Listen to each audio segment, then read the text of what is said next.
და ჩვენ კვლავ მთავარ პროკურატურას, სადაც ამ წუთებში ბრიფინგი იწყება.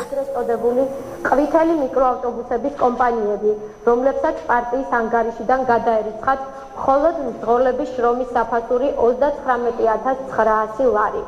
რადგან მიკროავტობუსებისათვის საჭირო იყო დიდი რაოდენობით საწვავი, შემუშავდა პარტიული ღონისძიების ეგრეთ წოდებული შავი არხით დაფინანსების თვალთმაქცური გეგმა. სქემაში ჩაება შინაგან საქმეთა სამინისტრო. გამოძიებით დადგენილია, რომ დანაშაულთან ბრძოლისა და საზოგადოებრივი წესრიგის დაცვისათვის ბიუჯეტიდან მიზნობრივად შესყიდული საწვავიდან მინისტრის იმჟამინდელი მოადგილის ნიკოლოზ ძიმცეიშვილისა და კონსტიტუციური უსაფრთხოების დეპარტამენტის უფროსის ლევან ქარდავას ორგანიზებით 54,000 ლიტრი დიზელის საწვავის ტალონები გადაეცა ერთიანი ნაციონალური მოძრაობის წარმომადგენელს, ზუგდიდის მუნიციპალიტეტის გამგებელს ალექსანდრე ქობალიას. ქობალიან შინაგან საქმეთა სამინისტროსათვის განკუთვნილი დანაშაულებრივად მოპოვებული საწვავის ტალონები გადაუნაწილა 393 მიკროავტობუსის მძღოლს. ერთიანმა ნაციონალურმა მოძრაობამ ფაქტობრივი ხარჯების შენიღბისა და ხელოვნურად შემცირების მიზნით გააყალბა ანგარიშგების დოკუმენტები და მიუთითა თითქოს და აქციაში მხოლოდ 93 მიკროავტობუსი მონაწილეობდა.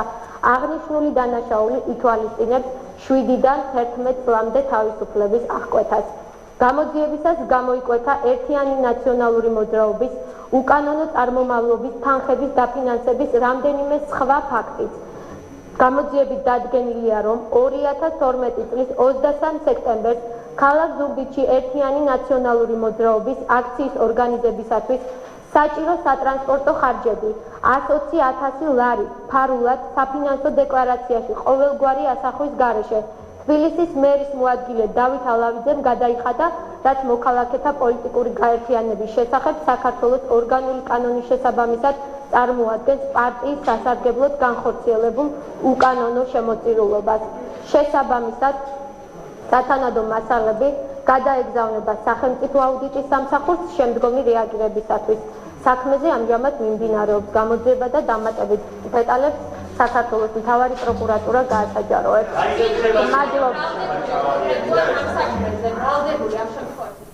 ეს იყო პირდაპირი ჩართვა მთავარი პროკურატურიდან. პროკურატურის ინფორმაციით მიმდინარეობს გამოძიება ნაციონალური მოძრაობის მიერ დოკუმენტების გაყალბებასა და ყოფილი ხელისუფლების მხრიდან დანაშაულებრივ ფაქტებთან დაკავშირებით.